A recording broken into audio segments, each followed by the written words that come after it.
The 90s Spider-Man animated series is one of my all-time favorite shows. It is one of the ones right along with Star Trek, Transformers, and Batman and Sonic the Hedgehog that got me into pop culture. Not just into comic books or Saturday morning cartoons, but in so much more, as you can see from behind me. Spider-Man, the one airing on Fox Kids, definitely got me hooked to that. And after over 3 decades, Marvel has said they're going to finally reveal what happens after the show's cliffhanger. There's just one problem. They're not bringing back the original show's writer. I'm going to break it down for you, so sit back, relax, and welcome to Studio Jake. Cause I've been living life right like I could just die any minute. Going for a ride down the side. Hi everyone, my name is Jacob Airy. Welcome to the StudioJake vidcast where I talk about all things pop culture. Be sure to like, share, subscribe, and if you're watching on YouTube, ring that little bell so you get notifications when I post a new vidcast and consider becoming a channel member. Also, check out my new website, studiojakemedia.substack.com, where you can find a whole ton of other articles on pop culture. Yeah, so like I said, Spider-Man the Animated Series aired when I was in kindergarten, first grade, and a little bit after into second grade. It was a fantastic series. It really brought in how I viewed the webhead, how I reviewed his relationships with other people. As other superheroes guest starred on the show, we saw Iron Man, Doctor Strange, the Fantastic Four, Captain America, War Machine, The Punisher, Blade. That is how I got introduced to not just Peter Parker, but his wider appeal within the Marvel Universe. And a lot of people don't realize this. Us millennials and our Gen X parents or boomer parents do. Spider-Man the Animated Series is actually the one that introduced the Spider-Verse. No, it wasn't that decent graphic novel and comic book series that came out a couple of years ago. And no, it wasn't the films from Sony Pictures Animation. It was, in fact, Spider-Man the Animated Series. The finale ended where the Beyonder and Madam Web brought Spider-Mans from across the multiverse, where they allied together to take out a Spider-Man who had been possessed by the Carnage symbiote. It was thrilling. It was incredible. Spider-Man got to meet Stan Lee. And also, it showed that Peter Parker and Mary Jane would finally be reunited after she was thrown into a dimensional portal by the Green Goblin. So the show ended on a total cliffhanger. We don't know what happened. Everyone thought that the show Spider-Man Unlimited would answer that question because Fox kind of falsely billed it as a sequel. It was not a sequel. It was a standalone thing. So when Marvel announced that they were going to do a comic book sequel to it, which I think they're testing the waters to see if they could connect it with the X-Men series, because that show featured cameos by Peter Parker and Mary Jane, as well as appearances by Captain America and Iron Man. So it stands to reason that it still exists in that Fox Kids universe, which included the Incredible Hulk, Iron Man, and the Fantastic Four shows, and the X-Men. Spider-Man had a really famous crossover with the X-Men. So I think that this comic miniseries is going to be, let's test the waters a little bit to see if people would be interested in a return of the show, like with X-Men. However, there's just one problem. They're not bringing back the original showrunner, who is very much alive and is still writing for television. So I was a little bummed to hear about that, but let's see what he has to say. So John Semper Jr., he was the head writer of Spider-Man the Animated Series. He is the one that brought it to life, and he made this post on social media where he talks about the situation. So I'm going to read it to you now. I got a text message this morning from my good friend Matt Dunford telling me that Marvel is continuing my Spider-Man animated series in comic book form in a 4-issue limited series called Spider-Man 94. Since I will no doubt be asked about it by fans of the series, no, I am not involved with this comic, and no one at Marvel approached me to be involved in any way. Matt's text message was the first I had heard of it. The internet tells me that J.M. DeMatteis is the writer of the comic, and I have nothing but the greatest respect for him. As a side note, I have read DeMatteis. He is a decent writer. His amazing body of work over the years in both animation and comic books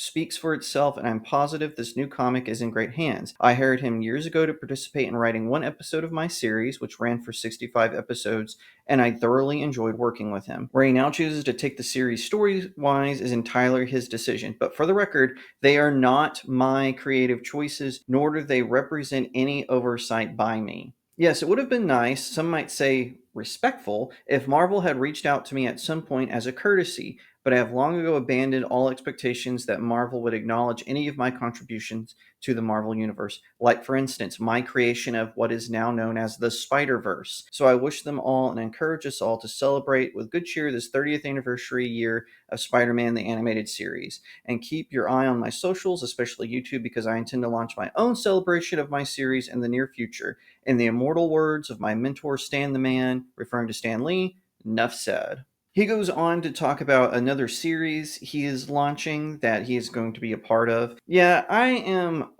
not really surprised by this, to be honest. Marvel has a really bad habit of using people's genius and then tossing them to the side. We have seen this over and over again. They did it to Steve Ditko, they did it to Stan Lee during his life, and even later in his life, they really mistreated him. These are people who put Marvel on the map. Think of how they spread all kinds of rumors about Jim Starlin, writers who are still at Marvel or at least still work with them, how they really go after Jim Starlin, who really gave the X-Men a lot of the stories that we know now today. Now, he didn't write them. What I mean is he oversaw them as one of Marvel's editors, and at one point he was the editor-in-chief. Think of how they treated Ike Perlmutter. By no means a perfect man. He's the reason we never got a Black Widow film when it was actually appropriate to make one, and he also sidelined the X-Men in favor of the Inhumans. But think of all the terrible rumors people have started about him and his personal life and things he may or may not have said.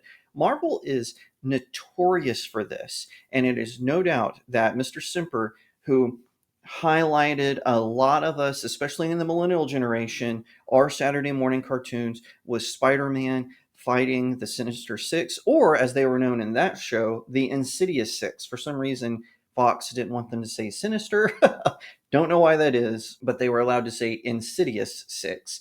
And it had some of the best retellings and modern origins for the characters like Venom, Dr. Octopus, the Scorpion, Vulture, and they relied a lot on what Stan Lee and Steve Ditko had done in the early days of writing Spider-Man. It is sad that once again Marvel is taking one of their better creators, one of their better writers, and shoving him off to the side because of what's trendy or cool, or they just don't want to remember. I mean, they've done this to Rob Liefeld, the creator of Deadpool. Yes, he created Deadpool. Maybe he didn't come up with the breaking the fourth wall thing. Rob Liefeld created Deadpool.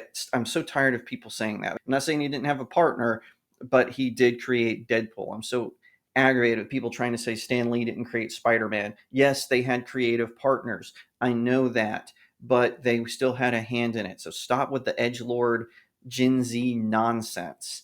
Anyway, Simper did create the Spider-Verse. Maybe it wasn't named the Spider-Verse in Spider-Man the Animated Series, but that concept was created by him, and it was featured in video games like Spider-Man, Edge of Time, and other really great games. And it's just such a shame that Marvel wants to ignore these creators and not give them their just desserts for all of the toy sales, all of the comic book sales.